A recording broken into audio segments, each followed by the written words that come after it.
Bueno, gloria al Señor. Amén. Buenas tardes, un saludo a todos. Bienvenidos. Seguimos gozándonos de la presencia de Dios. Amén. Amén. Qué bueno. Bueno, hay una palabra aquí en el capítulo 27 de Hechos. Vamos a meditar un poco en esta palabra. Capítulo 27 de Hechos, versículos 1 al 3.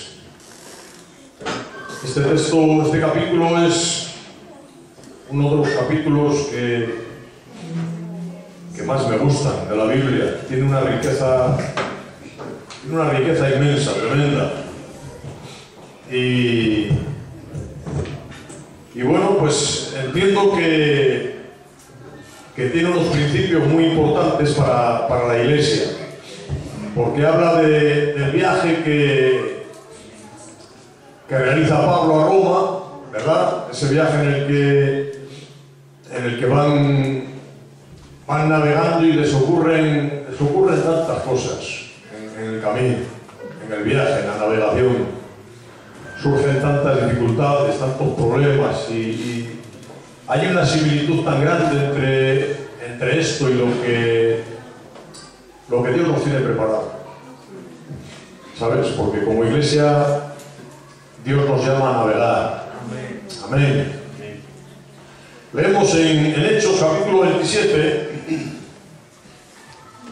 versículos 1 al 3, dice: cuando se decidió que habíamos de navegar para Italia, entregaron a Pablo y a algunos otros presos a un centurión romano llamado Julio de la compañía Augusta.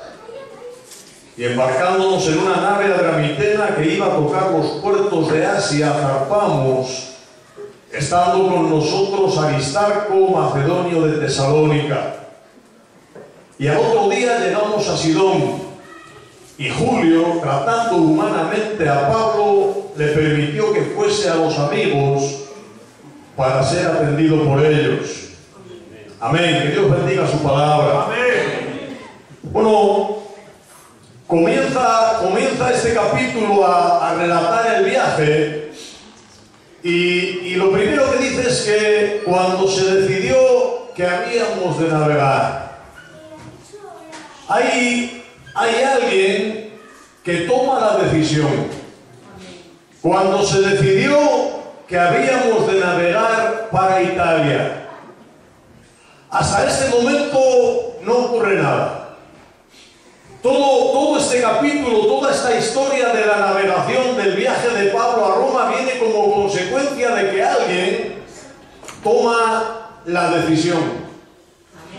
Hasta que alguien no toma esa decisión no pasa nada, no se mueve nada, nadie hace nada, pero desde el momento en el que alguien toma la decisión de que hay que navegar, empiezan a sucederse una serie de acontecimientos.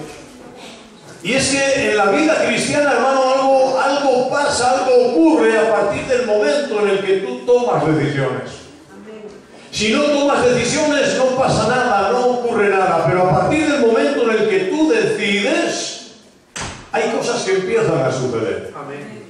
Porque escúchame, la vida cristiana no consiste en escuchar predicaciones. La vida cristiana no consiste en asistir a cultos. La vida cristiana depende de las decisiones que uno toma. La vida cristiana empieza a tomar sentido y empieza a formarse en nosotros a partir del momento en el que empezamos a tomar decisiones serias en nuestra vida. Cuando empezamos a tomar decisiones serias es que empiezan a suceder cosas, es que empiezan a acontecer cosas. Y para eso hay que tomar decisiones, hermano. Yo no sé qué decisiones has tomado tú o estás tomando, pero constantemente Dios nos llama a tomar decisiones. Amén.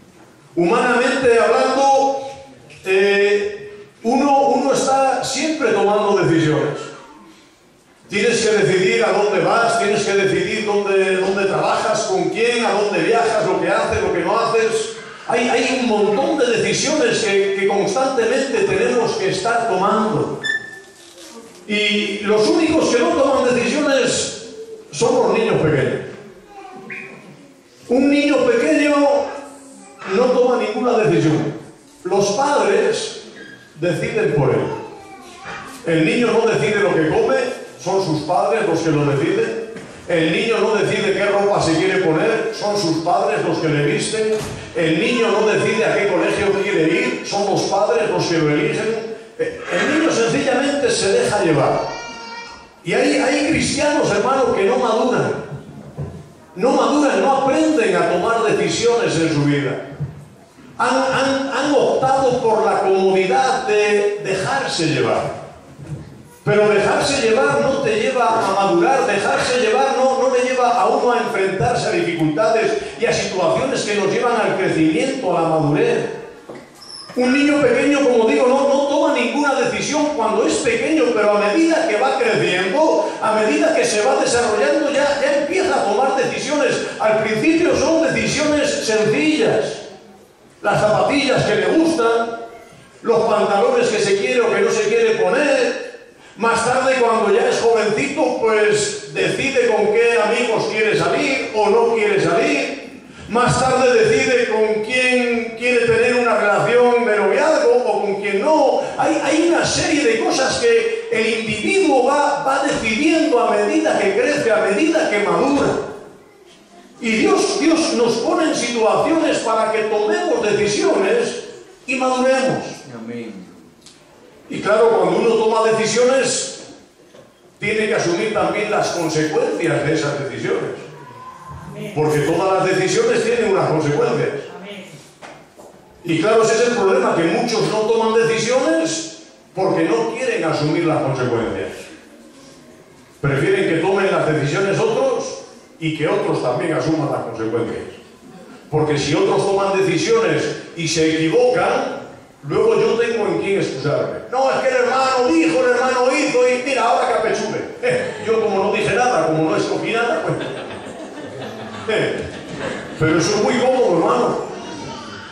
Eso es muy cómodo, eso nos mantiene en una infantilidad espiritual. Me gusta que a través de toda la palabra vemos cómo Dios confronta a su pueblo para que tome decisiones. A los cielos y a la tierra llamo hoy por testigos contra vosotros que os he puesto delante la vida y la muerte, la bendición y la maldición.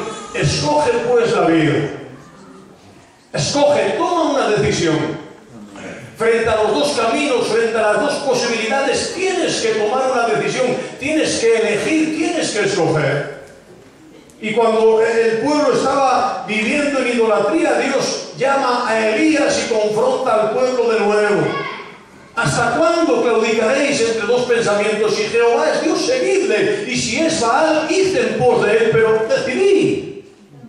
Una y otra vez Dios nos llama a tomar decisiones. Decisiones importantes, decisiones que nos llevan al crecimiento, a la madurez. Decisiones que nos involucran en las cosas de Dios. Decisiones que nos hacen crecer y madurar. Porque un cristiano que se desarrolla con naturalidad es aquel que crece y que madura. Cuando un niño pasa el tiempo y no evoluciona, pues rápidamente se le lleva al médico a ver qué le pasa. Un niño que tiene 6 años y se mantiene con el aspecto de un niño de 3, pues no es normal, algo ocurre, algo pasa. Pues sabes, hermano, espiritualmente eso está ocurriendo mucho en el pueblo de Dios. Hay personas que llevan años en el Evangelio y no se ajusta su edad espiritual con la madurez que tienen. Entonces algo pasa, algo está ocurriendo. Algo no es normal, algo no funciona. Algo está sucediendo, alguna anomalía hay. Cuando pasa el tiempo, pasan los años y no crecemos, no maduramos, algo está pasando. Pues aquí lo que ocurre es que toman la decisión, hermano. Cuando se decidió que habíamos de navegar, se empiezan a tomar decisiones. decisiones. Dice, entonces entregaron a Pablo y a algunos otros presos a un centurión llamado Julio de la compañía Augusta. Y embarcándonos en una nave Adramitena que iba a tocar los puertos de Asia, zarpamos. Cuando se decidió que habíamos de navegar, dice, embarcamos. Porque claro, si uno decide navegar y no embarca, pues, dime tú, a ver a dónde va. Si uno decide navegar y no se sube al barco, porque eso es embarcarse. Embarcarse es subirse al barco. Hay gente que toma en su vida decisiones, pero nunca las ejecuta. Todo se queda en proyectos. Se queda en buenas ideas, en buenas intenciones, en buenos proyectos, pero al final no ocurre nada. Pero me gusta que aquí dice, no, cuando decidimos que habíamos de navegar, entonces embarcamos. No fue solamente una decisión, no fue solamente una idea, no fue solamente un proyecto, fue algo que fue más allá. Lo ejecutamos, lo pusimos en práctica, tomamos la decisión y la cumplimos. Hay personas que, como digo, siempre están tomando decisiones y deciden hacer y ir, pero se queda todo en ideas, en proyectos. Al final nada se materializa. Y Dios ha establecido, hermanos, la palabra de Dios se tiene que materializar en nuestras vidas. Dice la palabra que cuando Jesús, el verbo se hizo carne y habitó entre nosotros. El proyecto de Dios, el plan de Dios no se quedó solamente en un proyecto. No abrió Dios las ventanas de los cielos y dijo a la gente que estaba en la tierra, ¡os salvo!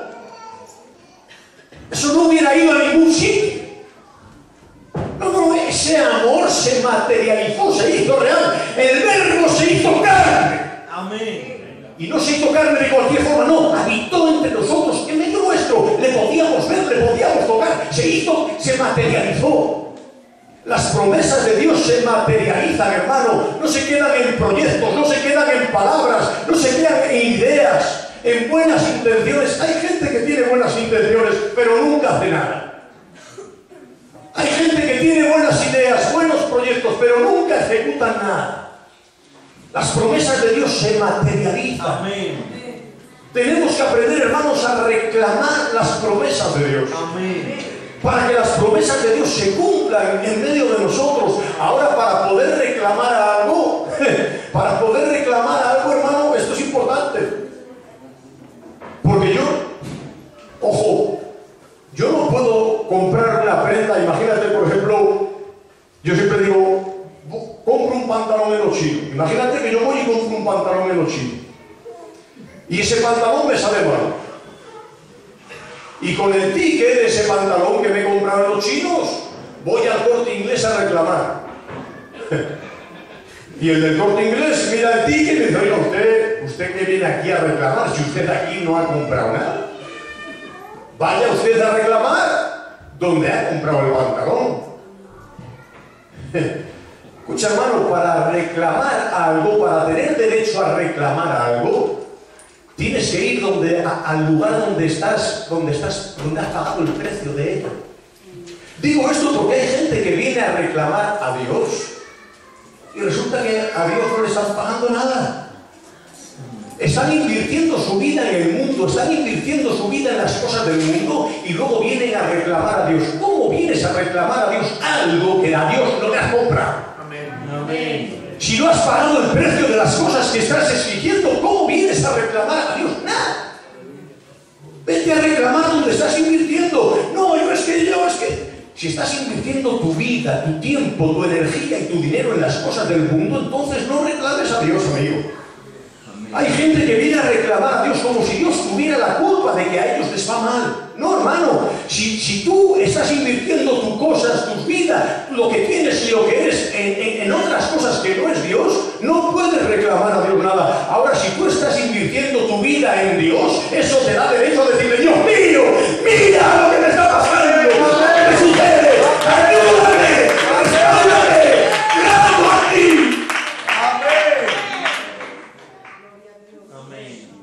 Te da derecho, eso te da derecho a reclamar. Amén. Porque tienes el ticket, tienes la factura de que estás invirtiendo tu vida en las cosas de Dios. Amén.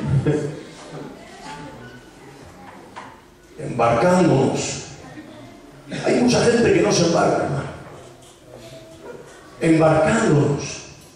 Cuando decidimos que habíamos de navegar, embarcamos. Embarcarse es subirse al barco.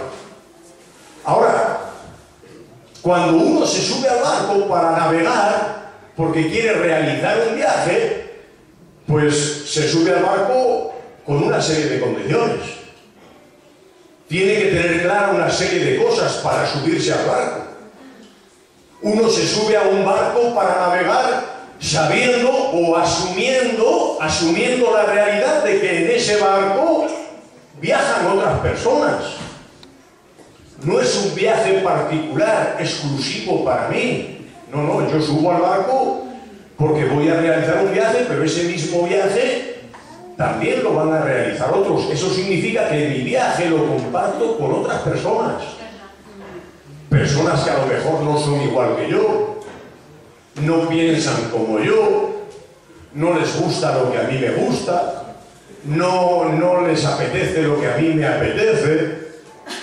Entonces, hermano, embarcarse implica que uno tiene que estar abierto a compartir, a ceder. Y en el viaje, escúchame hermano, en el viaje de la vida cristiana, tenemos que aprender a ceder. Porque Dios ha establecido que ese viaje lo realicen otros también. No soy yo el único que decide realizar el viaje de la vida cristiana. Hay otras personas que han escogido también eso. Hay otras personas que también han decidido eso. Y a lo mejor esas personas tienen otros gustos, tienen otras formas, tienen otras maneras, tienen otro modo de ver la vida y de hacer ciertas cosas que a lo mejor a mí no me agradan, pero están también en el mismo barco. Y Dios también les ama. Y Dios también ha dado su vida por ellos. Eso significa que si Dios les ama, Dios ha dado su vida por ellos y Dios les considera y les respeta y les quiere, yo también tengo que hacer lo mismo. Amén. Es que el viaje cristiano, algunos se piensan que la vida cristiana es una piragua. No. Aquí no está hablando de una piragua donde uno se sube y hace el viaje él solo, no. Esto era un barco. Un barco en el que viajaban muchas personas, escucha, y muchas personas diferentes. Allí había presos, allí había soldados, allí estaba el patrón de la nave, el piloto de la nave. Había una variedad de gente tremenda, hermano. Cada uno, como dice el refrán, de su padre y de su madre, cada uno con sus manías, cada uno con sus tendencias, cada uno con sus limitaciones, y tenían que aprender a hacer el viaje juntos. Amén. Esto es algo que la iglesia muchas veces todavía no hemos aprendido, ¿no? En la iglesia muchas veces todavía no hemos aprendido. Por eso es que el viaje a veces se vuelve insoportable. Cuando uno se sube al barco, porque ha tomado la decisión de navegar, eso significa que asume que en ese barco hay unas normas, en ese barco hay unas reglas y en ese barco hay unas autoridades, unos ministerios que funcionan. No es que yo me subo al barco pensando que todos en el barco van a hacer lo que yo digo, no. Es que hay algunos que se suben al barco de la iglesia y piensan que en el viaje, pues ellos son los que dicen lo que hay que hacer. Y los demás tienen que aguantarse y amoldarse a lo que ellos quieren. Escúchalo, hermano. No. En el viaje, en el barco de la iglesia, hay unas autoridades, hay unas leyes, hay un orden que Dios ha establecido. Y si yo decido subirme a este barco, doy por sentado que me tengo que someter a lo que Dios ha establecido. No es que yo vengo a inventar nada, no es que yo vengo a... No, es que yo vengo a amoldarme a lo que hay. Escucha, hermano, porque a veces he visto personas que vienen a la iglesia y de repente quieren cambiarlo todo, quieren revolucionarlo todo, quieren hacerlo todo nuevo, piensan que todo está mal y que ellos son los únicos que saben y entienden cómo la iglesia debe de funcionar. Que no. Que no, hermano, que el barco de Dios lleva muchos años navegando. Amén. Antes de que tú decidieras navegar este barco, ya navegabas, y se mantenía a flote sin ti. Eso significa que tú no eres el que mantienes al barco, en todo caso el barco te mantiene a flote a ti. Amén. Amén. Cuando se decidió que habíamos de navegar, embarcamos. Y ese embarcar implica también que el barco, hermano, tiene que tener un aspecto saludable. Cualquiera que embarca, antes de embarcar, se fija en el lugar en el que embarca. Un barco con un agujero en el casco grande y un aspecto desastroso, pues, ¿qué quieres que te diga? No es un barco que llama la atención. No es un barco que llama la atención. Un barco que da la impresión de que en cuanto salga del puerto se va a hundir, no es un barco en el que cualquiera quiera navegar. Un barco para que tenga el deseo la gente de subirse en él, tiene que ser un barco con un aspecto agradable, bonito. Un barco, escucha, que tiene un buen mantenimiento. Eso significa que hay gente que se preocupa en que ese barco esté bien. Gente que se ocupa de pintarlo, gente que se ocupa de que ese barco no esté oxidado, gente que se ocupa de que ese barco sea un barco donde se está bien, hermano. Amén. Donde se está bien. Amén. Es que a veces caemos en el error de quejarnos. Es que la gente no se convierte, es que la gente no viene. Vamos a mirar. Vamos a mirar, hermanos, porque a veces es muy fácil criticar a la gente. No, es que la gente es dura, no es que la gente no se convierte, no es que la gente no... Pero hermanos, si es que estamos viajando en una patera, ¿cómo la gente se va a subir? Es que te digo que hay áreas de la iglesia que da miedo subir. Es que yo no me subo, ¿qué quieres decir? No me subo porque da la impresión de que a la vuelta de la esquina se va a hundir el barco con todo el equipo. Entonces, antes de invitar a la gente a subir, tenemos que dedicar tiempo a ver cómo está el barco. A ver cómo está el barco. A ver si el barco ofrece las garantías de navegación. A ver si el barco tiene pues lo que necesita para navegar. A ver si el barco cuenta con los ministerios necesarios para que el barco se mantenga a flote, a ver si el barco realmente lleva salvavidas o es un barco, porque hay tantos barcos. Últimamente hay mucho barco pirata por ahí. Hay barcos que los ves y llevan la bandera del pirata patapalo. Van por libre, ellos hacen, deshacen, suben, bajan, van para donde quieren y encima lo curioso es que se creen que son el barco perfecto. El barco perfecto. Escúchame, hermano, en el barco de Dios hay un orden establecido. Amén. En el barco de Dios las cosas no se hacen de cualquier forma, no se hacen de cualquier manera.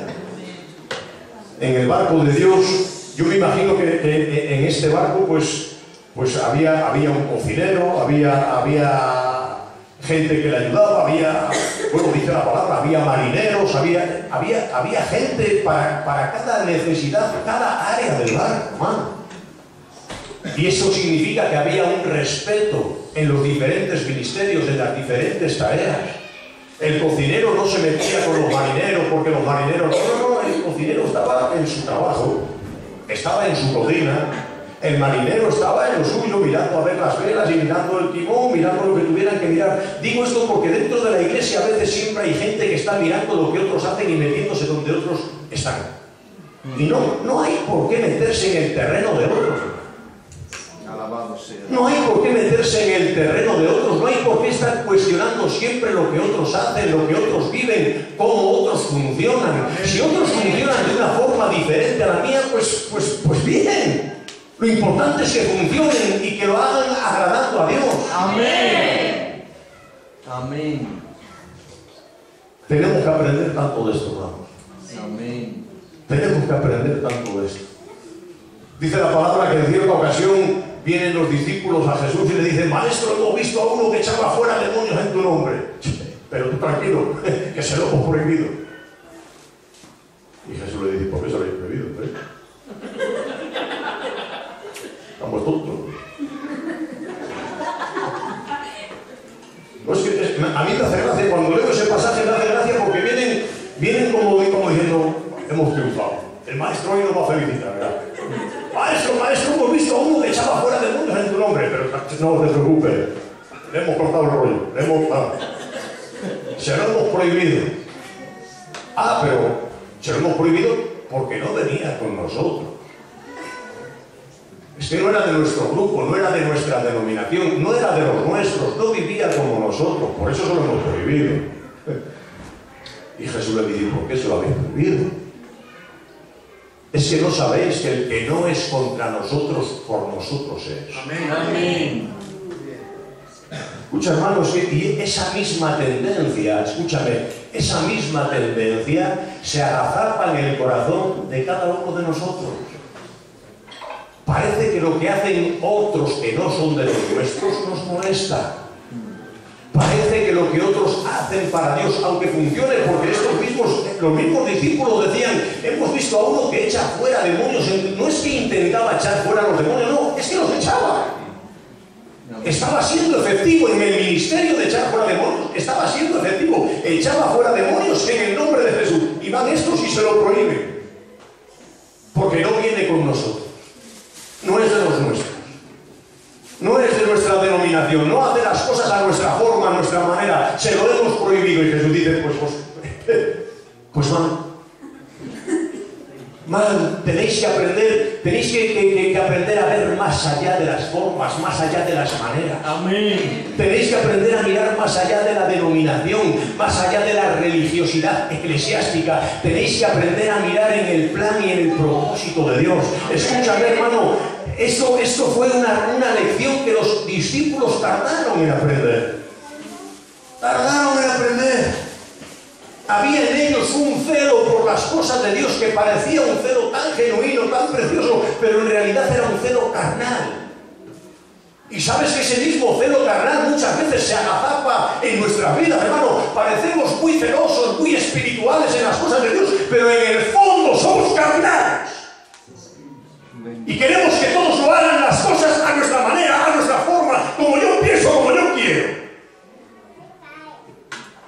El Señor envía a sus discípulos por las aldeas para que le vayan preparando el terreno. Y rápidamente vienen Santiago y Juan: Señor, hemos pasado por Samaria, por una aldea de los samaritanos, y no quieren recibirte. No les caes bien. Pero no te preocupes, ¿quieres que oremos y pidamos que descienda fuego del cielo y nos achillara todo?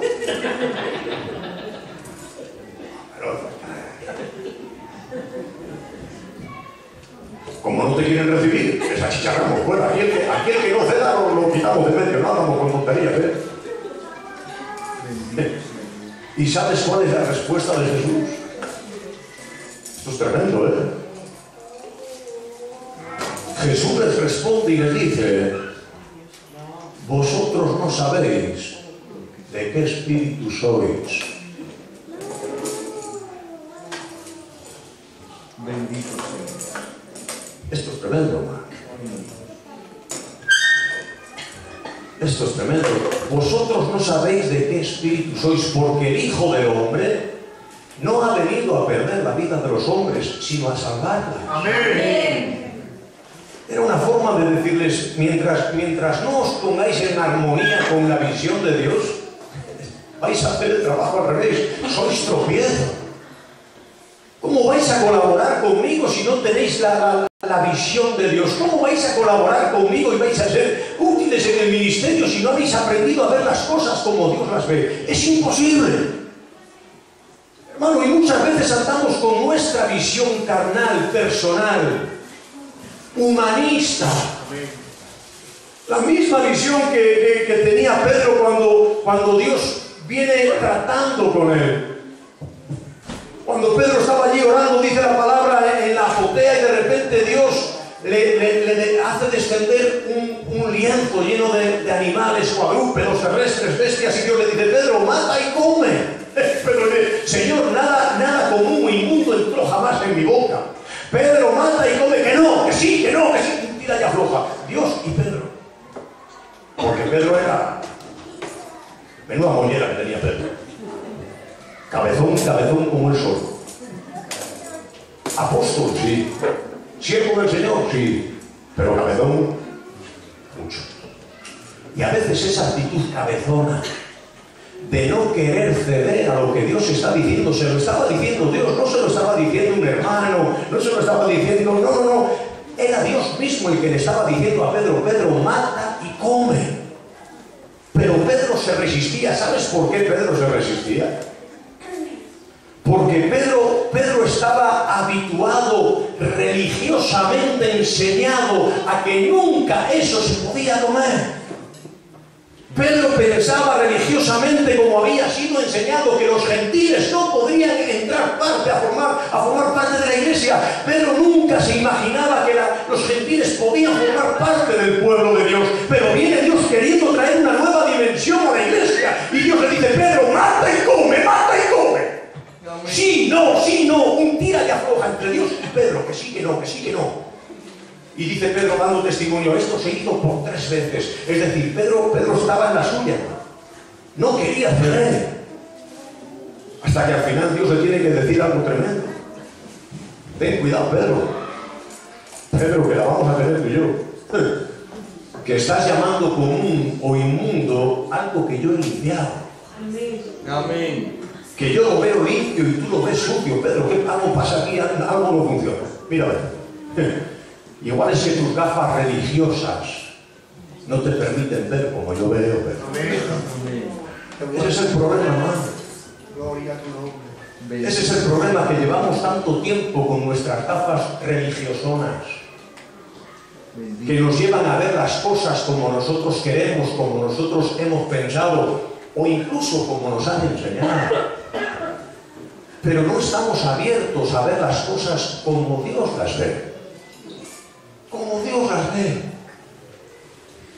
Y a veces eso se refleja incluso en nuestra forma de leer la Biblia. Leemos la Biblia como hemos sido enseñados a leerla, pero quizás no la estamos leyendo como Dios quiere que la leamos.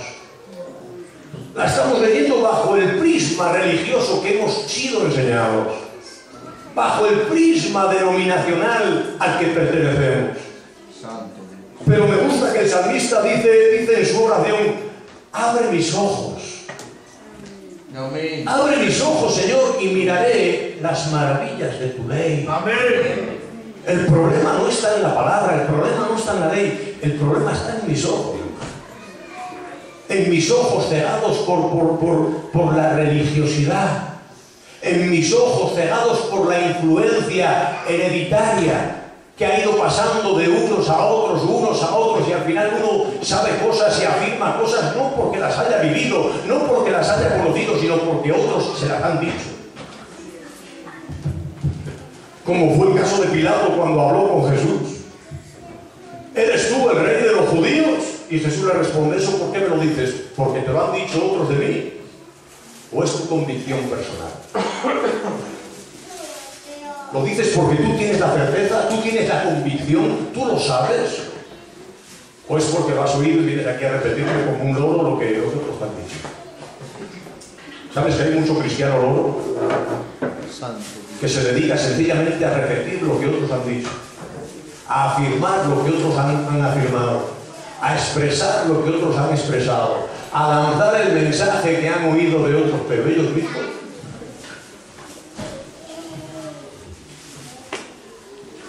¿Sabes que un loro tiene la capacidad de repetir cosas, pero no entiende lo que está repitiendo? Hay personas así, hermano, que sencillamente su vida cristiana se basa en afirmaciones que han oído a otras personas.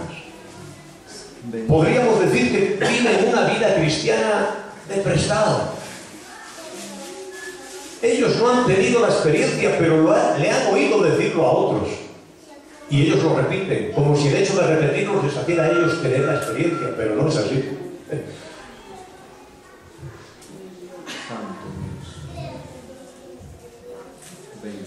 Es tiempo de que te embarques, hermano. Amén. Que otros no te cuenten el viaje. Que otros no te cuenten lo que significa estar subido al barco. Porque embarcarse significa, hemos dicho, subirse al barco. Es decir, uno deja de vivir en tierra para vivir en una dimensión diferente.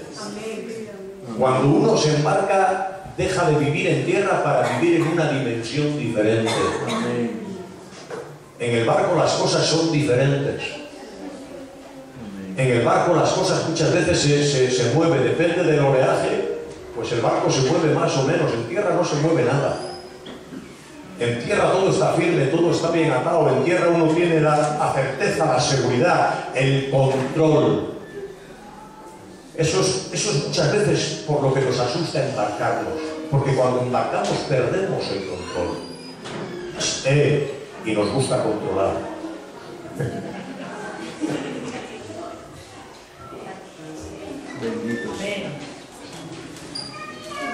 Es tiempo de embarcar, hermano. Amén.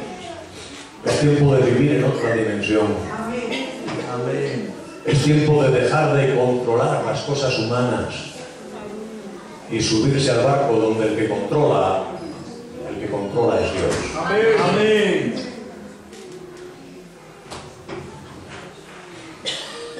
Cuando se decidió que habíamos de navegar para Italia, entregaron a Pablo y a algunos otros presos a un centurión llamado Julio de la compañía Augusta. Y embarcándonos en una nave adramitena que iba a tocar los puertos de Asia, zarpamos. Porque claro, si uno decide navegar y embarca, pero nunca zarpa, pues nunca llega a ningún sitio. No solamente es cuestión de embarcarse.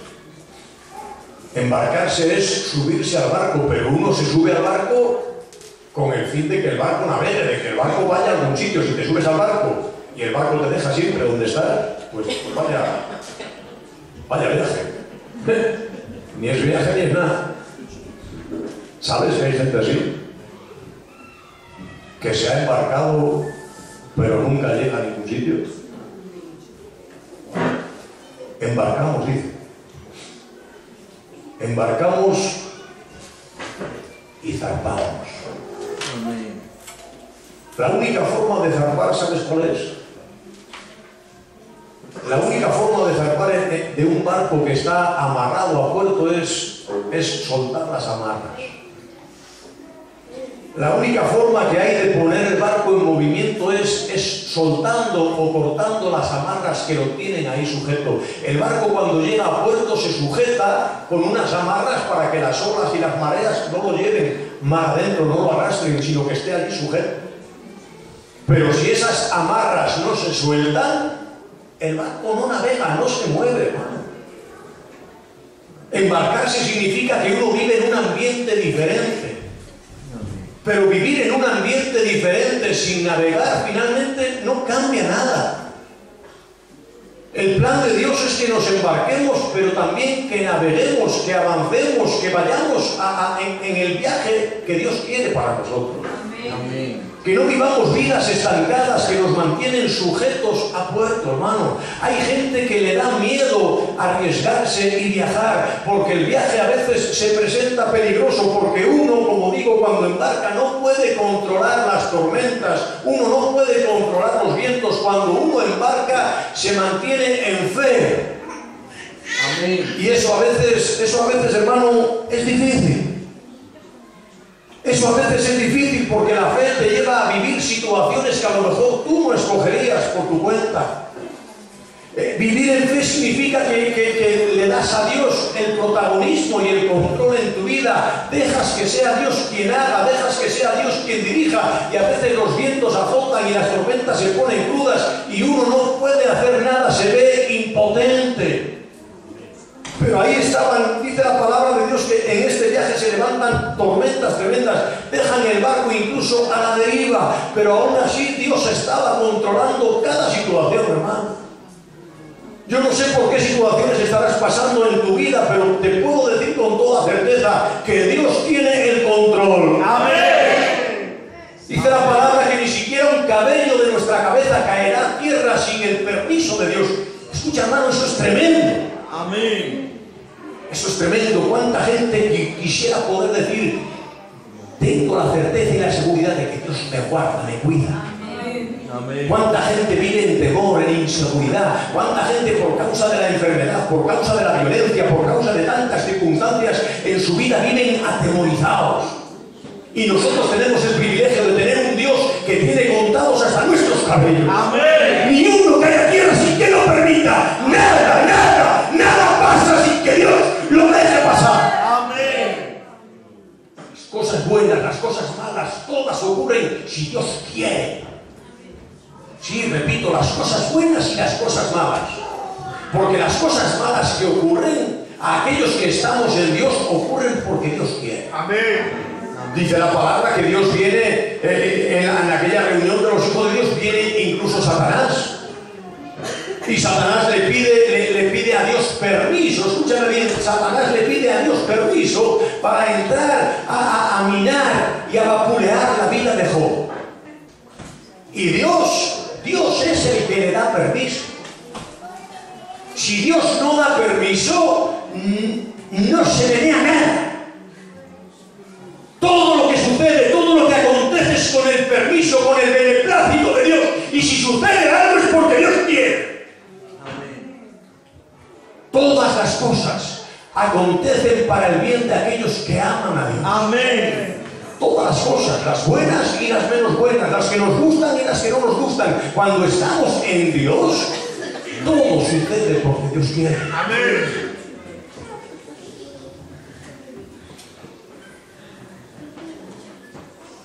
Se decidió, embarcamos y zarpamos.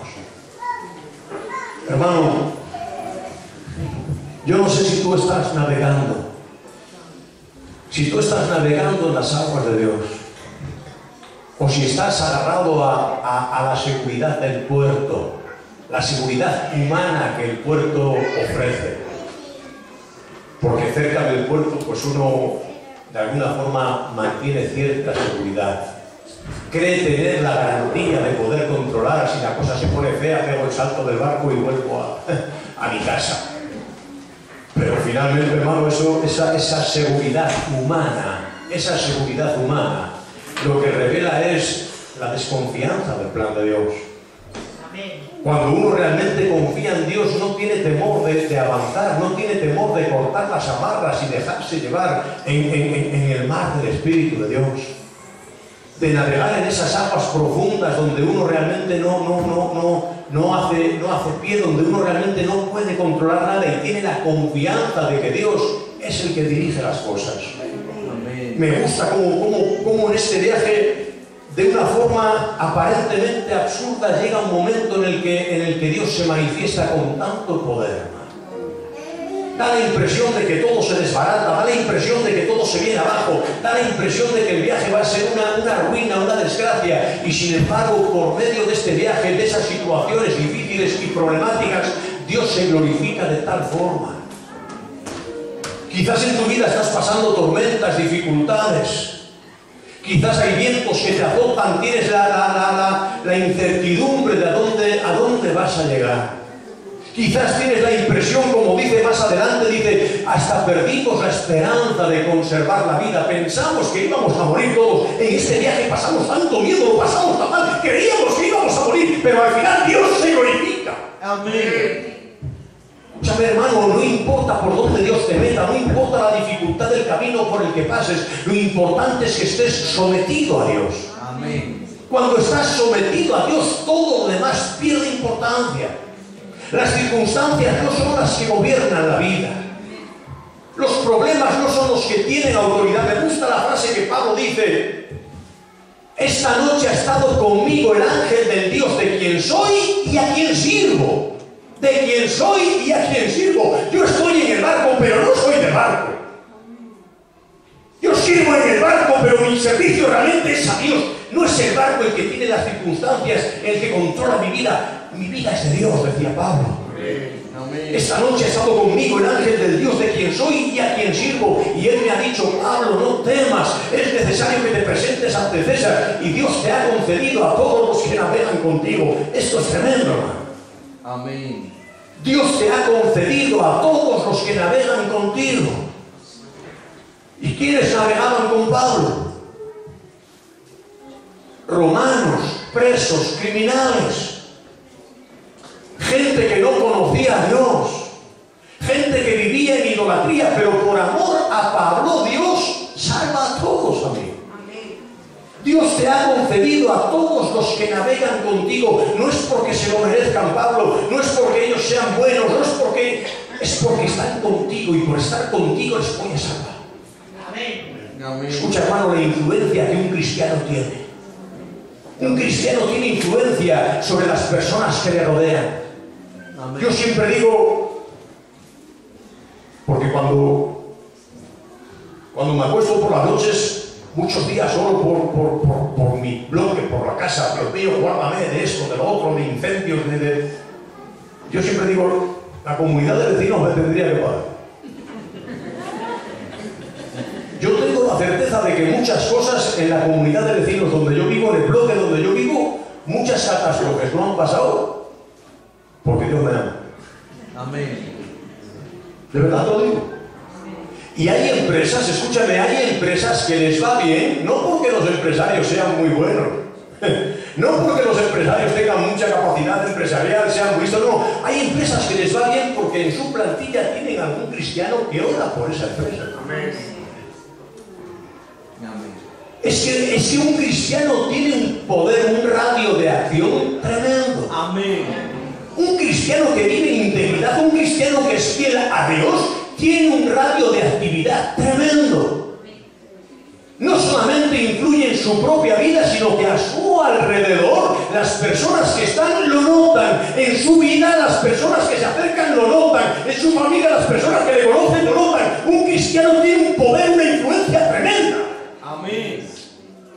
El problema es cuando vivimos ciegos por nuestra humanidad, por nuestra carnalidad, centrándonos en nuestros pequeños proyectos humanos, carnales, en nuestros deseos personales, y somos incapaces de ver más allá de nuestra propia nariz. Pero hay todo un mundo espiritual al que Dios quiere abrirnos los ojos. Amén. Hay toda una realidad espiritual, hermanos, a la que muchas veces estamos ciegos y reaccionamos en base a lo que vemos, y como vemos tan poco, pues ese es el problema. Una persona reacciona en base a lo que ve, y si ve poco, si yo tengo un muro aquí delante y no veo más, pues ¿cómo reacciono? En base a lo que veo un muro, lo cual significa rápidamente que reacciono sin caminar más, porque yo entiendo que si camino más me doy contra el muro, me quedo quieto. Así hay cristianos que ven un muro delante y no ven más allá, no ven que ese muro es artificial, no ven que ese muro es sencillamente una imagen que no es real, y se quedan ahí quietos, bloqueados. Lo que le pasó a Gideón, hermano, lo que le pasó al siervo de Eliseo cuando sale de la casa y ve a todo aquel ejército rodeando la ciudad, y entra para dentro de la casa y dice: ¡ay, Señor mío, qué haremos! ¡Nos tienen rodeados, nos van a freír, nos van a machacar, nos van a... Y Eliseo dice: tranquilo, chaval, tranquilo, hombre. ¿Qué ciego que estás? ¡Qué poco que ves! Imagino que Eliseo, cuando vio a este hombre reaccionar, diría: que vaya siervo que me he echado. Vaya. Menudo ayuda. Y oró por él, ¿sabes? Padre, te ruego que abras sus ojos. Amén. Escucha esta oración. Te ruego que abras sus ojos para que vea. Pero a mí me sorprende, porque Eliseo no se conformaba. Eliseo podía haber orado diciendo: Padre, en el nombre de Dios te ruego, Jehová, que tú abras sus ojos para que este hombre vea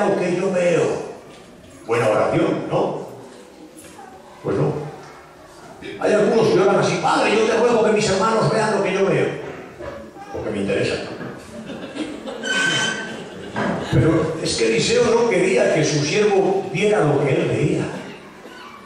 Hay algunos que quieren inculcar su visión a los demás. Pero esa no es la forma en la que Dios obra. Porque tú no puedes vivir ni caminar con la visión de nadie. Algo difícil es caminar con visión propia como para caminar con la visión de otro. Imagínate. No, Eliseo ora y dice: Jehová, te ruego que tú abras sus ojos para que vea. Para que él vea personalmente, para que él tenga visión personal. No para que vea lo que yo veo, no para que se fíe de lo que yo le digo, no, que lo vea él. Que él tenga la visión personal, real de lo que está ocurriendo, de lo que está aconteciendo. Y entonces dice la palabra que Dios le abrió los ojos y vio la realidad. Vio la realidad, hermano. Yo creo que este es un trabajo que Dios quiere que hagan los siervos de Dios. Este es un trabajo que Dios demanda para que otros puedan ver esa realidad, que no solamente tengamos visión e intentemos inculcarla a otros para que vean lo que nosotros vemos, no, que Dios les dé a ellos visión personal, que ellos puedan tener la experiencia personal de ver lo que Dios quiere que vean, que no tengan que fiarse de lo que otros ven, de lo que otros les dicen, sino que ellos por sí mismos puedan ver, experimentar, reaccionar ante aquello que Dios les muestra a ellos. Amén. ¿Cómo vamos a seguir en el viaje? ¿Seguimos navegando? ¿O nos quedamos en el puerto? ¿Cortamos las amarras? Cortamos las amarras para navegar. Hay muchos que quieren navegar, pero no están dispuestos a cortar con su pasado, a cortar con sus vicios, con su carnalidad. Quieren navegar, pero no quieren cortar. Y no hay otra forma de navegar que cortando. Ese es el precio. El precio para navegar es cortar. Pablo lo dijo de otra forma. Pablo decía: dejando ciertamente lo que queda atrás y extendiéndome a lo que está delante. Amén. Era una forma de decir: no me interesa el pasado, no quiero seguir amarrado a puerto. Yo quiero navegar, yo quiero introducirme en las aguas de Dios. ¿Sabes? Hay algunos que se ponen a navegar y no sueltan amarras y al final se llevan un frenazo en su vida. Eso fue lo que le pasó a la mujer de Lot. La mujer de Lot, cuando salieron Lot y su familia, cualquiera que hubiera visto esa imagen, esa estampa de Lot y su familia caminando, hubiera dicho: qué bueno, al final salen de la destrucción, Pero escucha, hermano, esa mujer no había cortado sus amarras. Esa mujer no había cortado con su pasado. Esa mujer iba caminando, pero llegó un momento cuando las amarras la frenaron y no la quedó otro remedio que mirar atrás. Y entonces se quedó convertida en una estatua de sal. Hay amarras largas, escúchame, hermano, hay amarras largas que nos permiten caminar cierta distancia, pero tarde o temprano esas amarras se tensan y te detienen. Bendito. Lo he visto tantas veces. Gloria a Dios. Lo he visto tantas veces, hermano. Personas que parece que iban bien, que caminaban bien. Pablo se lo dice a los Gálatas: oh insensatos, parecía que corríais bien.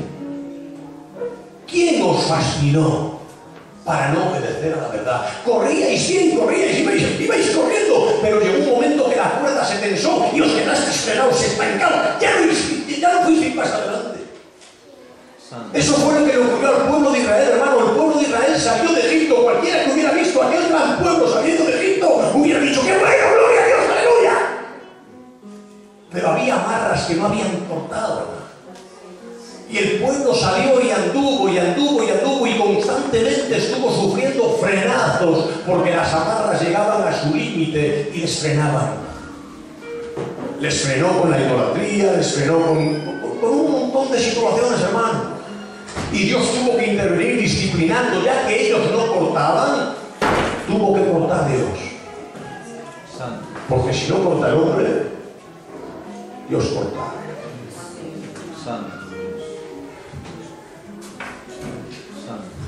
Yo soy la vid y vosotros los pámpanos, decía Jesús, y mi Padre es el labrador. Amén. ¿Sabes que el labrador es el que tiene la tijera?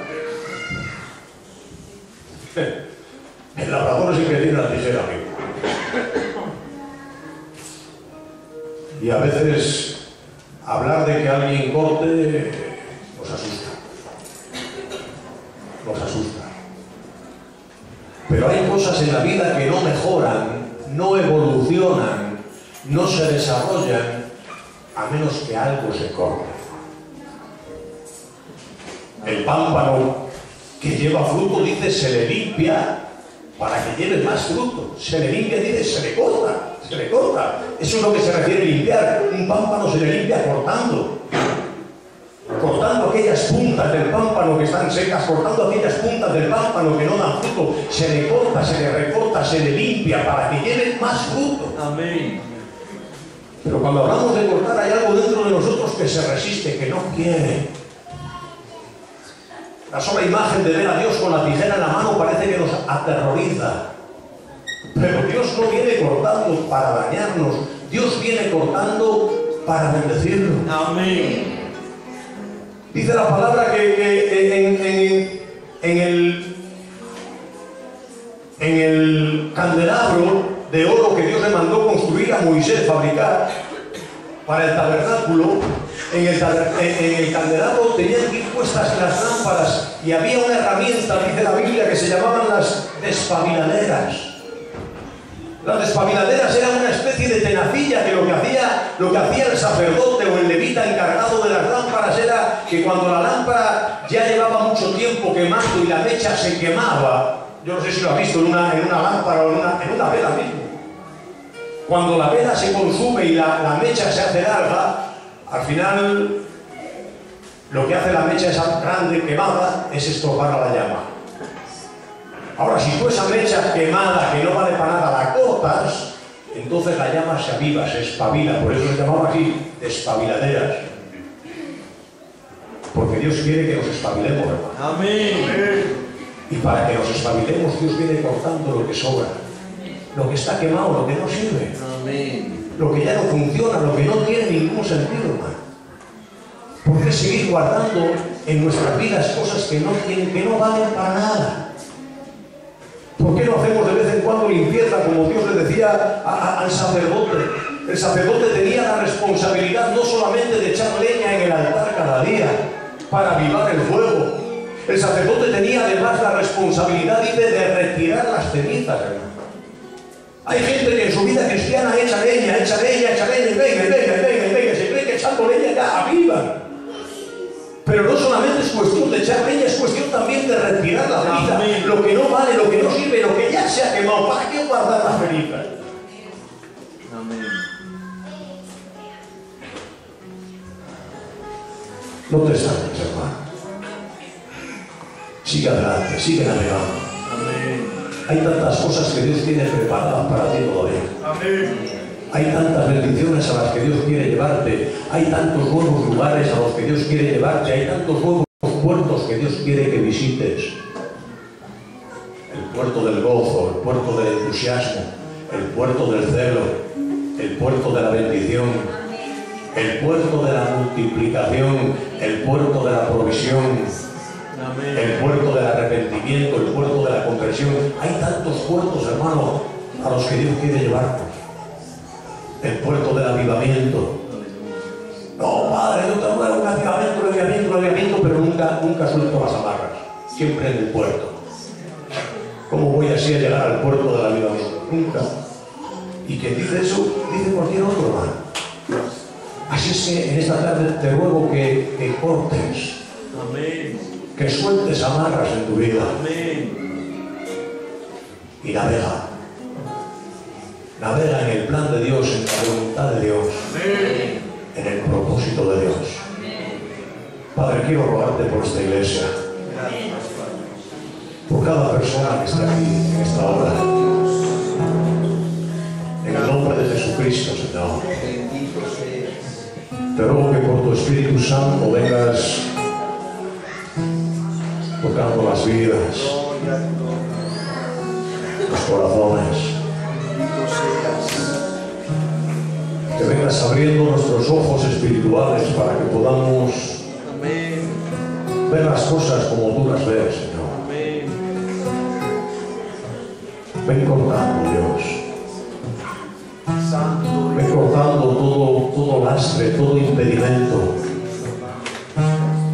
No queremos vivir estancados, no queremos vivir amarrados a puerto, queremos navegar en el mar del Espíritu, Señor. Límpianos, santifícanos. Bendice esta iglesia, bendice a tus siervos plantados aquí. Trae tu gracia por tu Espíritu Santo, renueva, fortalece, bendice. Oh Señor, glorifícate en esta ciudad, Dios mío. Manifiesta tu gloria, manifiesta tu poder. Que aquellos que viven en ceguera, Señor, que aquellos que están encerrados en la religiosidad, oh Dios mío, puedan conocerte a ti, Dios. Úsate de tus siervos, Dios mío. Úsate de tus hijos en esta ciudad para traer visión a aquellos que están en ceguera. Y bendice a tu pueblo, fortalécelo, avívalo en el nombre de Jesús. Amén y amén. Dios os bendiga.